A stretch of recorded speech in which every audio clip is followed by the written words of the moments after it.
जुनून, जुनून, जुनून, जुनून। ये समय लड़ने झगड़ने का नहीं है। अगर तुम लोग आपस में लड़ते झगड़ते रहोगे तो किसी से अपने हक के लिए क्या लड़ोगे? अब मेरी बात गौर से सुनो। तुम लोग इन फैक्ट्रियों से उसी तरह से जुड़े हुए हो जिस तरह से एक किसान अपनी जमीन से जुड़ा होता है। अगर किसान हल नहीं जोतेगा तो वो खाएगा क्या? ये भाषण हमने बहुत सुने हैं साधु महाराज, आप तो काम का बात करिए। काम की बात ही तो कर रहा हूं। आदित्य धनराज ने अपनी मेहनत से इतना कमा लिया है बेटे कि उसकी 7 पुश्तें भी बिना कुछ किए सारी जिंदगी काट सकती हैं। और अगर उसने तंग आकर इन सारी फैक्ट्रियों को बंद कर दिया तो इन फैक्ट्रियों में काम करने वाले मजदूरों का क्या होगा? तुमने सोचा है? हम भूखों नहीं मर जाएंगे। हाँ हाँ, हमें और हमारे बच्चों को खिलाने आएंगे जिनके शोर पर तुम नाच रहे हो। कौन? अरे वही लोग जो रातों रात लाउड स्पीकर लगाने आए थे। वो सब हमने आपको बता के करवाया था। देखो, अब तुम हमें खरी खरी सुनाने पर मजबूर ना करो। क्यों सैकड़ों घरों के जलते चूल्हों पे पानी डालने पर तुले हो? कोई तुम्हारे चूल्हों पर पानी नहीं डाल सकेगा अगर चौकन्ने रहोगे तो।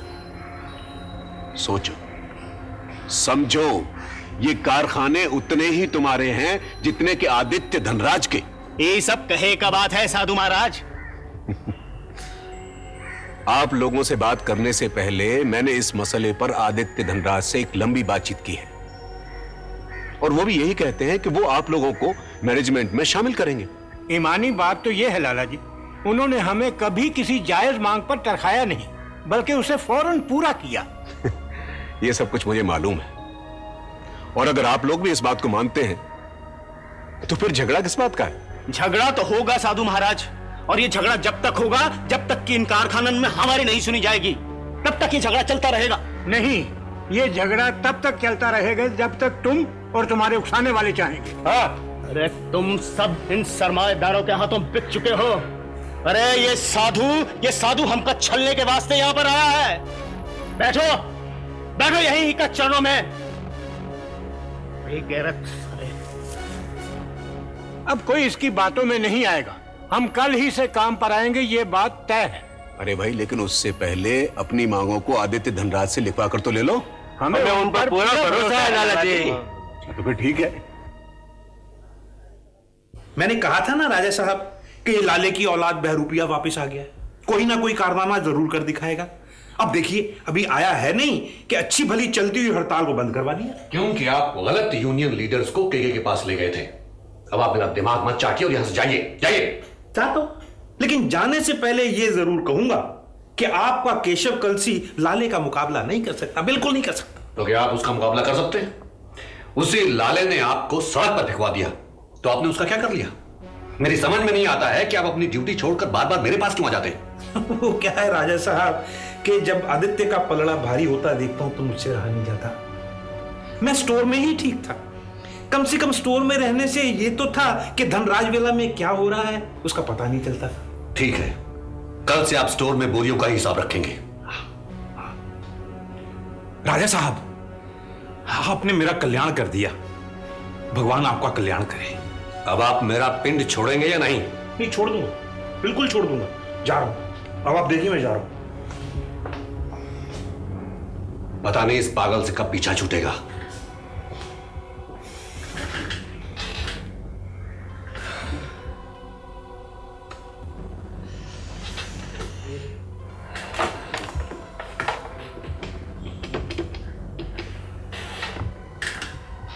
हेलो केके साहब, मैं सुमेर राजवंश बोल रहा हूं। हड़ताल टूट गई इसलिए आप परेशान हैं राजा साहब?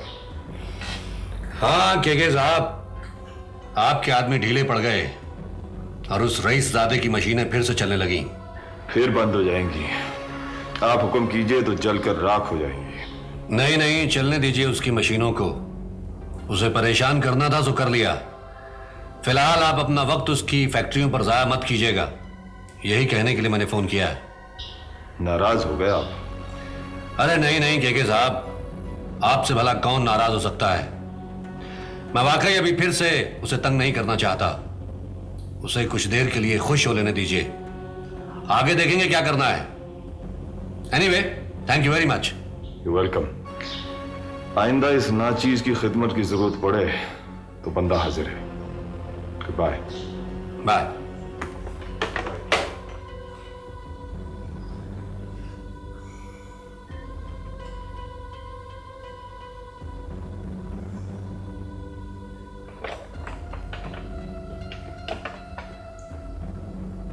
Please connect me to Dhanraj villa. हाँ हाँ, आपने ठीक सुना, आदित्य धनराज से मिलाइए। यस, आदित्य धनराज है। रईसजादे, सुना है कि तुमने किसी बहुत बड़े साधु महात्मा को बुलाया है। अरे हमारी भी मुलाकात करवा उनसे, हमारा भी थोड़ा बहुत कल्याण हो जाए। Shut up.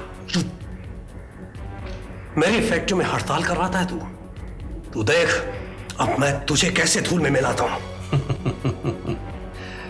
ये सुन के बहुत खुशी हुई मुझे।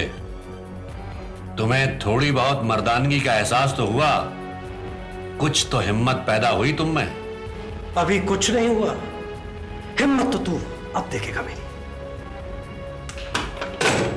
ये किस पर अपना गुस्सा उतार रहे हो बेटे?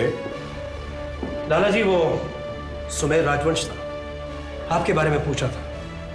जरूर उस कमीने चाचा ने खबर पहुंचाई होगी। मेरे बारे में पूछ रहा था? जी। मुझसे उसका क्या लेना देना? वैसे आदित्य, मैं हमेशा तुमसे कहता हूं, क्रोध मनुष्य का सबसे बड़ा दुश्मन है। गुस्सा करने से बाजी हार जाता है इंसान। इसलिए जो भी करना है शांति से करो, सोच समझ कर करो। अच्छा बेटे, अब मेरे आश्रम वापस जाने का वक्त हो गया। तुम लोगों से इजाजत लेने आया था। लाला जी, आप हमें फिर छोड़ के जा रहे हैं? बेटे, मैंने तो तुम्हें कभी नहीं छोड़ा, हर पल तुम मेरे साथ हो। हाँ? अब तो आपने देख लिया कि आपको ये संसार नहीं रोक सकता, इसलिए कभी कभी आप खुद आकर हमारी खैर खबर पूछा कीजिए। जरूर आऊंगा, वैशाली से मिलने तो जरूर आऊंगा, लेकिन जब वो थोड़ी बड़ी हो जाएगी तब। जब वो छुट्टियों में आएंगी ना, तो हम खुद उसे मिलने ले आएंगे। अच्छा बेटे, अब मैं चलूं? सीमा, तुमने ड्राइवर को समझा दिया ना? हाँ, वो बाहर इंतजार कर रहा है पोर्च में। आओ बेटे। आइए। आदित्य, मजदूरों में से ईमानदार और काबिल लोगों को मैनेजमेंट में शामिल करना मत भूलना बेटे, मैंने उनसे वादा किया। हाँ, ये बात तो तय हो गई लाला जी, मैं कल ही बोर्ड ऑफ डायरेक्टर्स की मीटिंग बुलाता हूँ। अगर ऐसा करोगे तो आगे चलकर कोई मुश्किल तुम्हें नहीं आएगी। अच्छा बेटे, अच्छा बाबा जी। खुश रहो, खुश रहो। चलता। कैसे हो हरिराम?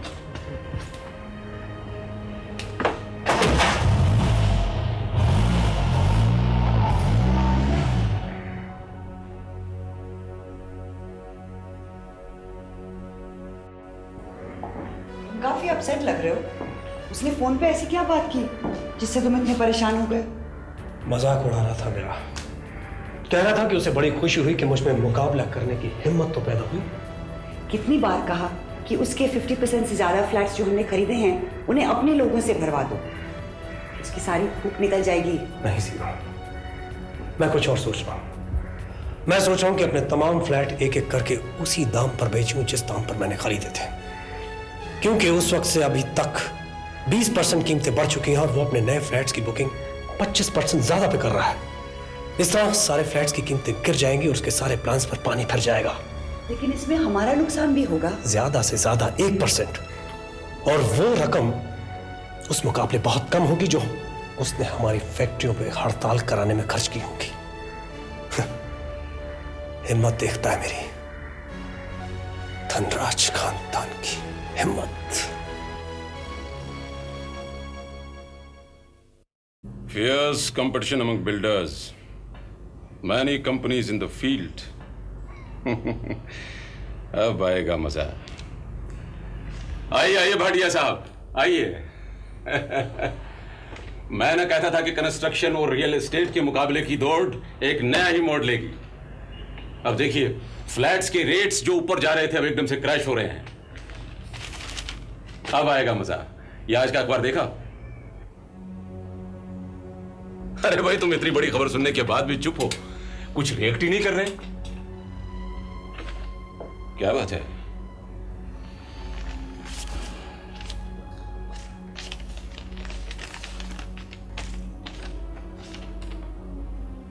लो, ये तो तुम्हारा काम हल्का हो गया और तुम यूं मुंह लटकाए बैठे हो। इल्जामात आपने पढ़े? अरे भाई, तुम इतने बड़े वकील हो, फिर भी अनाड़ियों की तरह बात करते हो। भाई, उसे तलाक चाहिए, तलाक। और अपना केस मजबूत करने के लिए उसके वकील से जो कुछ बन पड़ा, उसने वो सच्चे झूठे सब इल्जामात इस नोटिस में शामिल कर दिए। लेकिन उससे ये इल्जामात साबित भी तो करने होंगे। जब तक वो ये इल्जामात साबित नहीं करेगा, वो ये केस जीत नहीं सकता।